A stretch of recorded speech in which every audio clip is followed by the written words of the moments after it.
Olá, está no ar o Conexão Potiguar, um programa do Jornal Potiguar Notícias. Muitíssimo obrigado pela sua companhia, pela sua audiência. Neste primeiro bloco, nós temos o prazer de receber o delegado sindical da base natal do Sindipetro, que é o Sindicato dos Petroleiros no estado do Rio Grande do Norte, Ivo Corsino, a quem eu agradeço a presença. Tudo bem, Ives? Tudo bem, Pedro Júnior. Bom dia a todos. Um prazer recebê-lo, Ives. Ives, eu queria começar. A Petrobras, a empresa na qual o senhor trabalha e do sindicato que o senhor participa, trocou de presidente. Agora Pedro Parente é o novo presidente da Petrobras. Qual a expectativa? Olha, Pedro Júnior, Pedro Parente assumiu agora, dia 2 de junho, e a expectativa é, na verdade, uma mistura de sentimentos, né? É uma grande incógnita. Nós já conhecemos o Pedro Parente de gestões anteriores da Petrobras, foi ministro de governos anteriores, e não foi a melhor experiência que a Petrobras teve na sua história. Em que aspecto? Pedro Parente, ele atualmente era presidente do Conselho da Bovespa, e ele tem uma visão de mercado muito avançada, né? O que vai de confronto à identidade de uma empresa que tem a sua concepção de maneira estatal, né? Então, a declaração de que o governo não vai participar da gestão da Petrobras é um grande antagonismo, quando o governo ele é o maior acionista dessa companhia. Então, quer dizer, o governo federal abriria mão de participar de uma empresa onde ele é o maior acionista, é isso que você está... Exatamente, de participar das decisões mais importantes dessa companhia. E o que é que você vê de grave nisso exatamente? Veja só, o Pedro Parente, ele, na sua fala de posse na Petrobras, ele indicou duas premissas que seriam básicas para a sua gestão na companhia, que seria o plano de desinvestimento da Petrobras, né?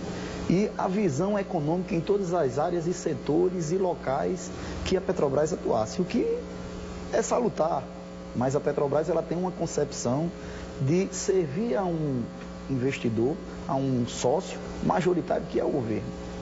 E o governo ele não tem esse objetivo maior de lucro, e sim de desenvolvimento. No caso, o Estado, né? Seria o Estado, você... Exatamente. O plano de desinvestimento, queria que você explicasse o que é exatamente o plano de desinvestimento. Pronto. O plano de desinvestimento, ele consiste na venda de alguns ativos que pertencem à Petrobras. Dentre eles, a BR Distribuidora, a Transpetro, que é a empresa de logística da Petrobras, térmicas, termoelétricas, que no passado foram construídas e adquiridas pela Petrobras para combater o risco de apagão no país, a venda de campos maduros de produção e de vários outros ativos que compõem o sistema Petrobras. Campos maduros, isso diz respeito ao Rio Grande do Norte. Exatamente, e impacta fortemente o estado do Rio Grande do Norte. Então, colocar os campos maduros como prioridade de desinvestimento significa dizer que nós vamos reduzir a atividade da Petrobras no estado do Rio Grande do Norte, que responde por 47% da atividade industrial do estado, hoje, né? Significa dizer que o estado ele vai parar nessa atividade, né? Ele vai causar aí um grande vácuo econômico e industrial também.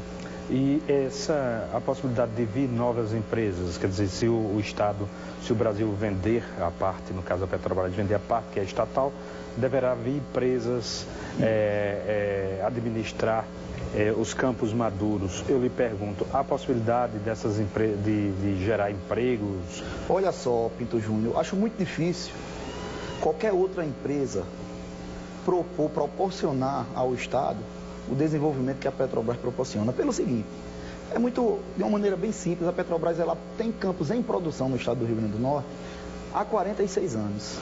Nenhuma outra empresa tem o conhecimento geológico e tecnológico de engenharia, de pesquisa, de desenvolvimento que a Petrobras tem. Então, nenhuma outra empresa tem a condição que a Petrobras teria de desenvolver esses campos. Então, é um pouco duvidoso, é necessário um profundo debate, discussão e estudo sobre isso, porque acho que não é tirando a Petrobras que nós vamos viabilizar campos maduros ou melhorar o desenvolvimento dessas regiões, mas reestruturando, redimensionando, reorganizando, acho que seria uma saída mais viável em se tratando de Estado, em se tratando de desenvolvimento dos locais onde a Petrobras atua. Um tema que é bastante discutido quando se fala da Petrobras é a questão do pré-sal. E qual o olhar do novo presidente, qual o olhar do Sindipetro em relação à política que tem o novo presidente, o Pedro Parente, em relação à questão do pré-sal? Olha, no seu discurso de posse do Pedro Parente, ele foi enfático e taxativo em dizer que a lei de partilha que existe hoje não beneficia a Petrobras. Só que agora, no último dia 8 de maio de 2016, a Petrobras atingiu a marca de 1 milhão de barris por dia no pré-sal. Então, o pré-sal é estratégico para a companhia e ele tem essa reserva de mercado garantida à Petrobras em função de uma lei aprovada e existente, que é a lei do regime de partilha e o contrato de cessão onerosa que foi assinado em 2010 entre governo e Petrobras.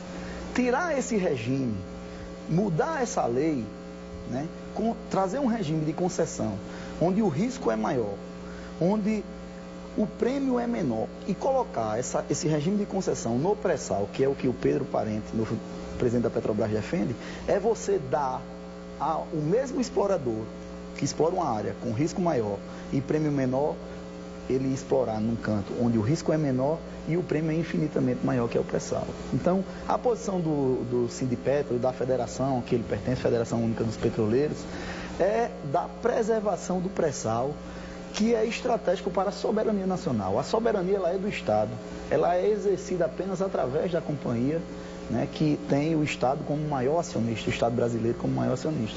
Esse é o posicionamento que nós defendemos, é contrário ao posicionamento do presidente e do presidente interino, Michel Temer.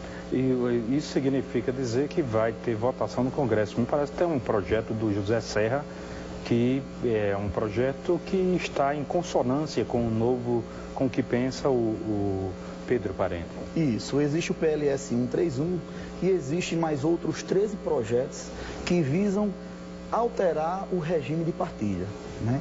Alguns com uma ofensiva um pouco menor em relação à atuação da Petrobras no pré-sal, que é garantindo a ela o direito de preferência de exploração.